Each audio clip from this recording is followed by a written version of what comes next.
बच्चा पैदा होता है वही मानस पुत्र होता है। अब पता नहीं कि ब्लूटूथ से कैसे वो जन्म ले लिए, तो भाई उस सब देखिए झूठ मूठ का बयान कीजिएगा। फिर कौन विश्वकर्मा है, अपने को कौन पुत्र मानते हैं, मानस पुत्र मानते हैं। मानस पुत्र का डिफिनेशन क्या है? मतलब विसर्जन के टाइम में जो हुल्लड़बाजी होता है डीजे बजा करके, उस पर रोक लगना चाहिए।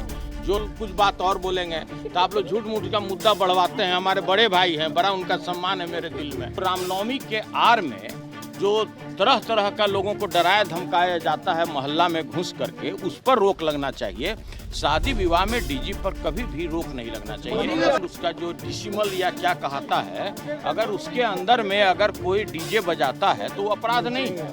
और होली तो जो है, होली पर भी है उल्लास का। अब हम कैसे कह दें कि भाई उसमें डीजे नहीं बजना चाहिए? पता नहीं कैसे ये ब्लूटूथ से पैदा हो गए हैं। नमस्कार, मेरा नाम सागर कुमार है और आप न्यूज़ हाट देख रहे हैं। देखिए, विधान परिषद में दो नेताओं के बीच जुबानी जंग लगातार जारी है। एक पे एक बयान आ रहा है।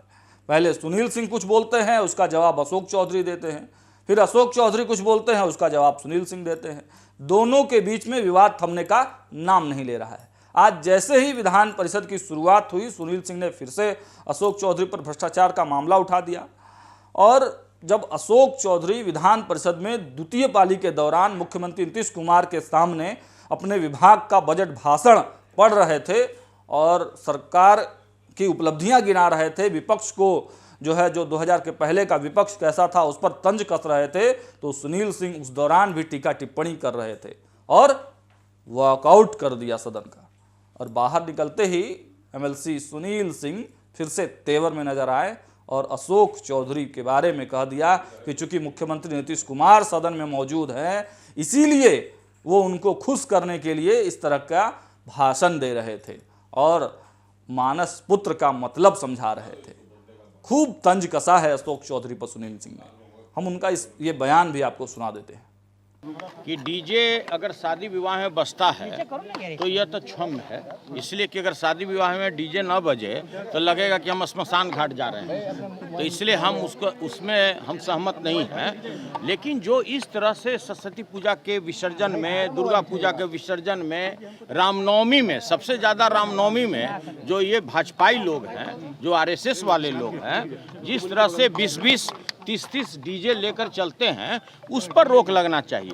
शादी विवाह में अगर डीजे बज रहा है तब तक तो क्षम्य है, इसलिए कि अगर शादी विवाह में भी अगर डीजे नहीं बजेगा तो लगेगा कि हम किसी के लाश को लेकर श्मशान घाट जा रहे हैं। तो देखिए, ऐसा है कि सरकार से बहुत आपाशा भी नहीं रखिए। सदन में लोग बोल दिया, यहाँ तो शराब में भी कानून बना हुआ है, दहेज प्रथा में भी कानून बना हुआ है।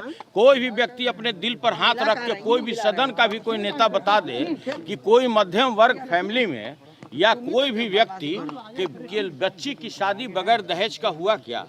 शराब की भी वही हालत है।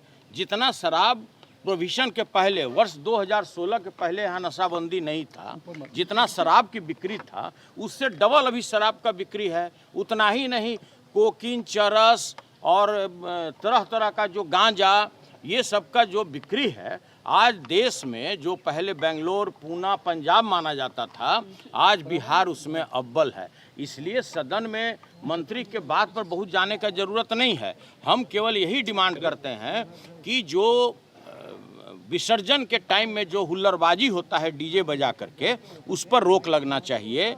जो रामनवमी के आड़ में जो तरह तरह का लोगों को डराया धमकाया जाता है मोहल्ला में घुस करके, उस पर रोक लगना चाहिए।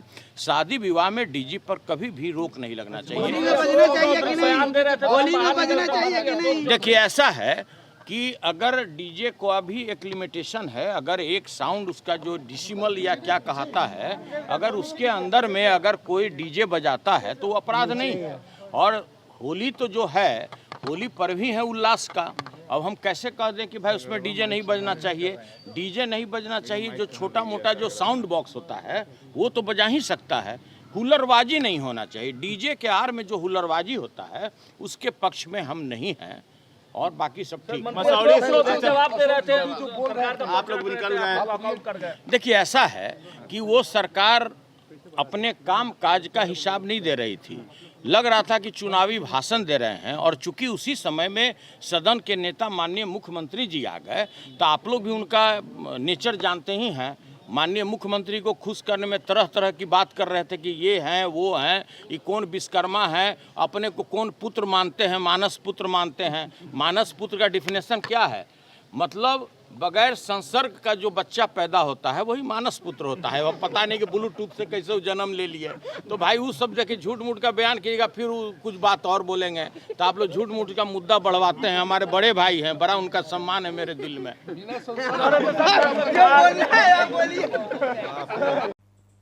तो आपने सुना कि कैसे सुनील सिंह तंज पर तंज कस रहे थे, छीटा कसी भी कर रहे थे। अशोक चौधरी के बारे में तो उन्होंने यह भी कह दिया कि पता नहीं कैसे ब्लूटूथ से पैदा हो गए हैं क्या।